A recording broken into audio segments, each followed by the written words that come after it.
Hello student, आज हम लोग पढ़ेंगे क्लास 12 के हिंदी से अंतराल बुक के चैप्टर 4 के प्रश्नों का उत्तर, जिसका शीर्षक है अपना मालवा खाऊ उजाड़ू। पाठ का पहला प्रश्न है, मालवा में जब सब जगह बरसात की झड़ी लगी रहती है तब मालवा के जनजीवन पर इसका क्या प्रभाव पड़ता है। प्रश्न का उत्तर इस तरह से होगा, मालवा में जब सब जगह बरसात की झड़ी लगी रहती है तब मालवा के जनजीवन पर इसका गहरा प्रभाव पड़ता है। बरसात खूब होती है, मालवा में स्थित नदी नाले में पानी भर जाते हैं, यहाँ तक कि बरसात का पानी घरों में भी पहुंचने लगता है।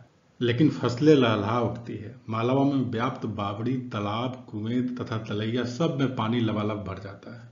इससे मालवा में लगता है कि भगवान की खूब कृपा हुई है।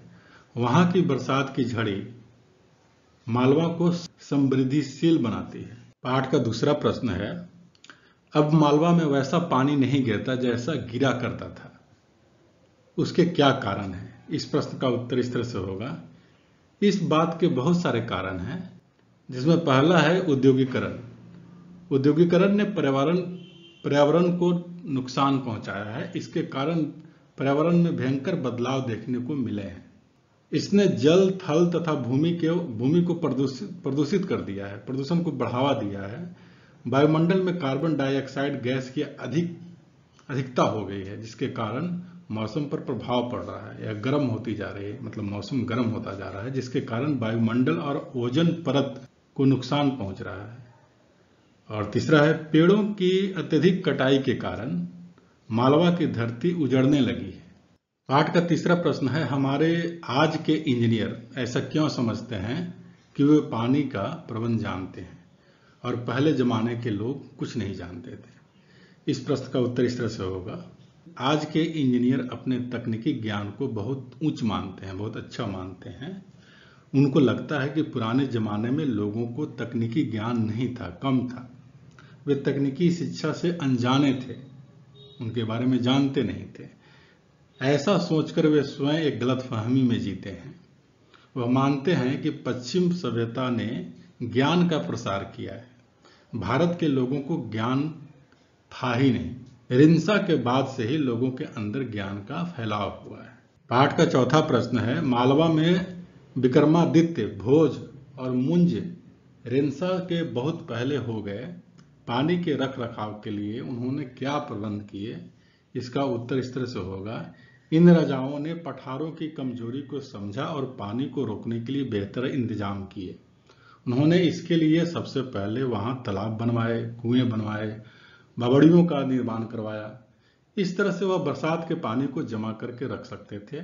यहाँ पानी पूरे वर्ष पानी की व्यवस्था रहता था और लोग पानी के लिए तरसते नहीं थे। मालवा इसी का प्रमाण है। पाठ का पांचवा प्रश्न है, हमारी आज की सभ्यता इन नदियों को अपने गंदे पानी के नाले बहा रही है, क्यों और कैसे। उत्तर इस तरह से होगा, आज के समय में मनुष्य तेजी से प्रगति कर रहा है, परंतु इस प्रगति ने बहुत नुकसान भी किया है। प्रदूषण इस प्रगति का सबसे भयानक रूप है। प्रदूषण की मार से जल, थल और आकाश पूरी तरह से ग्रसित है। पानी जीवन प्रदान करता है, परंतु मनुष्य ने इस अमूल्य जल संसाधन को भी प्रदूषित कर दिया है। नदियां जो पानी का मुख्य स्रोत है, वे प्रदूषण की चपेट में आ गई है। इनमें शहरों का गंदा पानी बहा दिया जाता है तथा साथ ही कारखानों का जहरीला पदार्थ भी इसमें डाल दिया जाता है। परिणाम स्वरूप इनका पानी पीने योग्य नहीं रहा। नदियां सदियों से मनुष्य के लिए पानी की आपूर्ति करता है, यानी पानी लाता है, लेकिन आज इनका पानी इतना जहरीला हो गया है कि इससे भयंकर बीमारी होने लगी है। यहाँ तक कि इसमें निवास करने वाले जीव जंतुओं का जीवन भी प्रदूषण के कारण विलुप्ति के कगार पे आ गई है। सरकार तथा कई सामाजिक संस्थाएं समय समय पर इसे बचाने के लिए प्रयास कर रही है, परंतु उनके सभी प्रयास असफल होते जा रहे हैं। यदि ऐसा ही रहा तो गंदे नाले में बदल जाएगा। यमुना नदी तो नाले में बदल चुकी है। हमें चाहिए कि इस ओर ध्यान दें और प्रदूषण से इसकी रक्षा करें। छठा प्रश्न है, लेखक को लगता है कि हम जिसे विकास और औद्योगिक सभ्यता कहते हैं, वह उजाड़ू की अपसभ्यता है। आप क्या मानते हैं?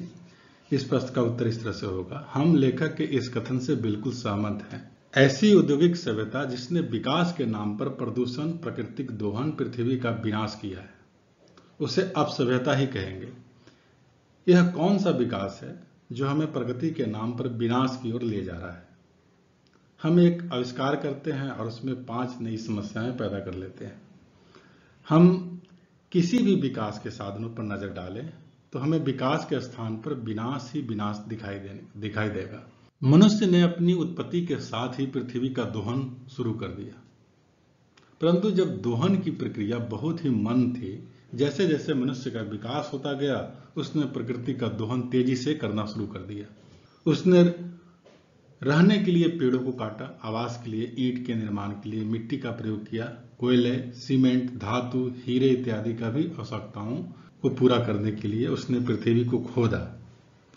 यह कैसा विकास है जिसने स्वयं की जड़ें काट रही है?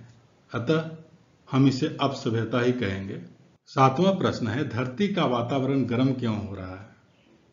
इसमें यूरोप और अमेरिका की क्या भूमिका है, टिप्पणी कीजिए। उत्तर इस तरह से होगा, आज पूरे संसार में ग्लोबल वार्मिंग का खतरा मंडरा रहा है। आज पूरे संसार में ग्लोबल वार्मिंग का खतरा मंडरा रहा है। पूरे विश्व के वैज्ञानिक इस स्थिति से परेशान हैं। इसके कारण धरती का वातावरण तेजी से गर्म हो रहा है। हम मनुष्य ने अपनी सुविधाओं के नाम पर जो कुछ भी किया है वह हमारे लिए खतरनाक सिद्ध हो रहा है। वाहनों, हवाई जहाजों, बिजली बनाने वाले प्लांट्स, उद्योगों इत्यादि से अंधाधुंध होने वाली गैसीय उत्सर्जन की वजह से कार्बन डाइऑक्साइड में वृद्धि हो रही है। इन गतिविधियों से carbon dioxide, methane, nitrogen oxide इत्यादि ग्रीन हाउस गैसों की मात्रा में बढ़ रही है। इससे इन गैसों का आवरण घना होता जा रहा है। यही आवरण सूर्य की परावर्तित किरणों को रोक रहा है, जिससे धरती के तापमान में बढ़ोतरी हो रही है। ग्लेशियर की बर्फ बढ़ रहे हैं, तापमान से तेजी से पिघल रहे हैं, जिससे आने वाले समय में जल संकट खड़ा हो सकता है। जंगलों की बड़ी संख्या में हो रहा कटाव भी इसकी दूसरी सबसे बड़ी वजह हो सकता है। जंगल कार्बन डाइऑक्साइड की मात्रा को प्राकृतिक रूप से नियंत्रित करती है, लेकिन इसकी अंधाधुंध कटाई से यह प्राकृतिक नियंत्रण भी नष्ट होता जा रहा है। यदि जल्दी नहीं की गई तो हमारे जीवन पर भी सवालिया निशान खड़ा हो सकता है। इन गैसों के उत्सर्जन में अमेरिका तथा यूरोपीय देशों की भूमिका मुख्य है। वहां से सबसे अधिक इन गैसों का उत्सर्जन हो रहा है। वे इस बात को स्वीकार नहीं करते हैं। योग्यता विस्तार से एक प्रश्न है, क्या आपको भी पर्यावरण की चिंता है? अगर है तो किस प्रकार? अपने शब्दों में लिखिए। इस प्रश्न का उत्तर इस तरह से लिखेंगे, हाँ, मुझे भी पर्यावरण की चिंता है। मैं देख रहा हूं कि आसपास का क्या हाल है। मैं दिल्ली में रहता हूं और आज यह भारत की सबसे प्रदूषण युक्त शहर में आती है। इसके कारण यहाँ के नागरिकों को सांस संबंधी यानी श्वसन संबंधी तथा त्वचा संबंधी बीमारियां हो रही है। यहाँ पे शुद्ध वायु लेना तो सपने की बात हो गई। इस कारण लोगों की आयु भी कम होती जा रही है। मैं सोचता हूं कि यदि ऐसा रहा तो भारत का दिल कहा जाने वाला यह शहर कैसे बचेगा। इसके अलावा यदि हमारे देश के हर राज्य और शहर का यही हाल रहा तो हमारे आने वाली पीढ़ियों का क्या होगा? हम उन्हें क्या देंगे? हमें शीघ्र कुछ करना पड़ेगा, वरना समय दूर नहीं है जब मेरा देश प्रदूषण की जहर से त्रस्त हो जाएगा। एक और प्रश्न है, विकास की औद्योगिक सभ्यता उजाड़ू की अपसभ्यता है। खाऊ उजाड़ू सभ्यता के संदर्भ में हो रहे पर्यावरण के विनाश पर प्रकाश डालिए। इस प्रश्न का उत्तर इस तरह से होगा, मनुष्य सदैव ही अपने विकास के लिए अनेक काम किए हैं। मनुष्य ने विज्ञान के माध्यम से अनेक आविष्कार किए हैं, अनेक ऐसी वस्तुओं का निर्माण किया है जो हमारे लिए सोचना भी संभव नहीं था। मनुष्य ने अपनी इच्छा शक्ति के बल पर अपनी कल्पना को साकार किया है। उसने ही औद्योगिक सभ्यता को जन्म दिया है। इससे जहां एक ओर हमें प्रगति व उन्नति के पथ पर अग्रसर किया है, आगे किया है, वहीं दूसरी ओर पर्यावरण का सबसे बड़ा नुकसान किया है। औद्योगिक सभ्यता ने प्रकृति का जीवन शैली को आघात पहुंचाया है। इस आघात से उत्पन्न घाव से उभरने के लिए मनुष्य को शायद ही प्रकृति द्वारा समय दिया जाए। प्रकृति के बिना पृथ्वी में रहने की कल्पना करना ही पूरे शरीर में सिहरन हो जाती है। प्रकृति भगवान द्वारा ही दी गई एक बहुमूल्य भेंट है। प्रकृति मनुष्य को सदैव देती है और हम याचक की तरह उसके समक्ष भिक्षा का पात्र लेकर खड़े रहे। परंतु आज की स्थिति दूसरी बन गई है। हमने प्रकृति का इतना दोहन कर लिया है कि इसने हमें अपना मैत्री भाव छोड़कर विकरालता का रूप धारण कर लिया है। बढ़ते प्राकृतिक दोहन से जलीय, थलीय एवं वायुमंडलीय प्रदूषण बढ़ रहा है, परंतु भूमि प्रदूषण की अधिकता देखने ही बनती है। औद्योगिक कचरे के फैलाव के कारण अनेक समस्याएं और बीमारियों का आमंत्रण मिला है। जगह जगह मानव निर्मित कचरे के ढेर दिखाई देते हैं, जिससे मनुष्य व अन्य प्रकार के प्राणियों के लिए अधिक खतरा हो रहा है।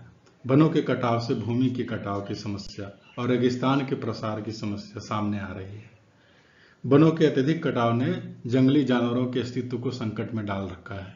ऊर्जा के उत्पादन के लिए अचल संपदा का स्थायी क्षय हुआ है। रसायनों के अत्यधिक प्रयोग ने मिट्टी संबंधी प्रदूषण को बढ़ाया है, इससे इसकी उर्वरता पर प्रभाव पड़ा है। इन सभी समस्याओं पर यदि अभी ध्यान न दिया जाए तो आगे चलकर ये सभी समस्याएं विकरालता की हद को पार कर जाएगी। आज पर्यावरण में बढ़ते प्रदूषण के कारण नित नई बीमारियां अपना मुंह फाड़े खड़ा है, मनुष्य को काल के ग्रास में ले जाने के लिए तैयार है। एक बीमारी से हमें निजात पाते हैं तो एक नई बीमारी आकर खड़ी हो जाती है। एक और प्रश्न है, पर्यावरण को विनाश से बचाने के लिए आप क्या कर सकते हैं, उसे कैसे बचाया जा सकता है, अपने विचार लिखिए। प्रदूषण को रोकने के लिए वायुमंडल को साफ सुथरा रखना अति आवश्यक है, परामर्शक है। इस ओर जनता को जागरूक किया जाना चाहिए। बस्ती व नगर के समस्त वर्जित पदार्थों के लिए निष्कासन के लिए सुदूर यानी दूर के स्थान पर समुचित व्यवस्था की जानी चाहिए। जो औद्योगिक प्रतिष्ठान शहरों तथा घनी आबादी के बीच में है, उन्हें नगरों से दूर स्थानांतरित करने का पूरा प्रबंध करना चाहिए। घरों से निकलने वाले दूषित जल को साफ करने के लिए बड़े बड़े प्लांट लगाने चाहिए। फैक्ट्रियों और कारखानों को नदियों से दूर कर देना चाहिए और सौर ऊर्जा को बढ़ावा देने के लिए वन संरक्षण तथा वृक्षारोपण को सर्वाधिक प्राथमिकता देनी चाहिए। इस प्रकार प्रदूषण मुक्त वातावरण का निर्माण किया जा सकता है।